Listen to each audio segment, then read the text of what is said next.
साथीहरू, तपाईहरूले काम गर्ने क्रममा आफ्नो अथवा अरूको कम्प्युटर वा ल्यापटप रिमोटली हेर्न र कन्ट्रोल गर्न कुनै न कुनै बेला एनीडेस्क, टिमभ्युअर, अल्ट्राभ्युअर, रस्टडेस्क, VNC कनेक्ट जस्ता सफ्टवेयर टुलको प्रयोग अवश्य गर्नुभएको होला।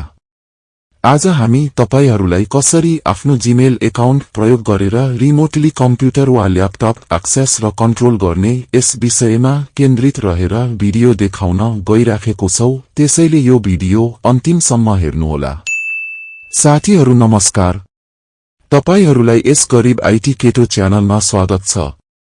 म अहिले मेरो घरको राउटर जसको SSID होम छ त्यसमा कनेक्ट छु। सुरुमा कुनै एउटा ब्राउजर खोल्नुहोस् र आफ्नो जीमेल एकाउन्ट लग इन गर्नुहोस्।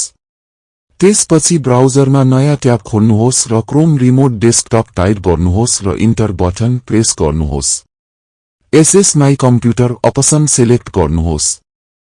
तपाईले डेस्कटप स्क्रिनमा के तपाई यो डिभाइसमा क्रोम रिमोट डेस्कटप इन्स्टल गर्न चाहनुहुन्छ भनेर पप अफ डायलग बक्स देख्नुहुनेछ र इन्स्टल अप्सनलाई सेलेक्ट गरेर क्रोम रिमोट डेस्कटप एप आफ्नो कम्प्युटरमा इन्स्टल गर्नुहोस्। अथवा सेट अप रिमोट SS लाई डाउनलोड गरेर Chrome remote desktop app install गर्नुहोस्। आफ्नो कम्प्युटरको नाम डिफल्ट छोड्दा नि हुन्छ। मैले चाहिँ मेरो कम्प्युटरलाई माई पीसी नाम दिए। चुज अ पिनमा एक लिस्ट 6 नम्बरको पिन चुज गर्नुपर्नेछ। मैले अहिले चाहिँ 1 2 3 4 5 6 पिन चुज गरे। यस कम्प्युटरलाई टाढाबाट कनेक्ट गर्न तपाईलाई यो पिन आवश्यक पर्दछ। हाम्रो कम्प्युटर अनलाइन भइसकेको छ र अब हामी यस कम्प्युटरलाई रिमोटली अर्को कम्प्युटरबाट एक्सेस गर्नेछौं।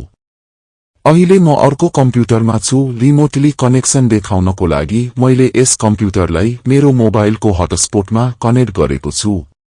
त्यसपछि ब्राउजर खोल्नुहोस् र आफ्नो जीमेल एकाउन्ट साइन इन गर्नुहोस्। ब्राउजरमा नयाँ ट्याब खोल्नुहोस् र क्रोम रिमोट डेस्कटप टाइप गर्नुहोस् र इन्टर बटन प्रेस गर्नुहोस्। SS माई कम्प्युटर अप्सनलाई सेलेक्ट गर्नुहोस्। तपाईले डेस्कटप स्क्रिनमा आफ्नो रिमोट डिभाइसेस देख्नुहुनेछ। मेरो केसमा रिमोट डिभाइसको नाम माई पीसी छ र डेस्कटप आइकनमा क्लिक गर्नुहोस् र पिन टाइप गर्नुहोस्। यो यन्त्रमा मेरो पिन सम्झनुहोस् अप्सनलाई सेलेक्ट गर्नुभयो भने तपाईले अर्को चोटी फेरि आफ्नो कम्प्युटर एक्सेस गर्दा पिन हानि राख्नु पर्दैन। यसरी तपाईहरूले आफ्नो कम्प्युटर संसारको जुनसुकै ठाउँबाट जीमेल एकाउन्ट प्रयोग गरेर एक्सेस गर्न सक्नुहुनेछ। साथीहरू, आजको भिडियो हजुरहरूलाई कस्तो लाग्यो? राम्रो लागेमा भिडियोमा लाइक कमेन्ट गर्न नभुल्नुहोला। साथै भिडियोलाई शेयर गरी हाम्रो च्यानललाई सब्स्क्राइब गरिदिनुहोला र बेल आइकनमा नि टुच्च प्रेस गरिराख्नुहोला ताकि हामीले नयाँ भिडियो अपलोड गर्दा हजुरहरूलाई सबैभन्दा पहिले नोटिफिकेसन आओस् र हाम्रो कुनै पनि भिडियो नछुटोस्। भिडियोलाई अन्तिमसम्म हेरेर साथ दिनुभएकोमा हजुरहरूलाई धेरै धेरै धन्यवाद। आगामी दिनहरूमा अझै राम्रो भिडियो ल्याउने प्रयास गर्नेछौं। त्यतिन्जेलसम्मको लागि बिदा दिनुहोस्। नमस्कार, जय नेपाल।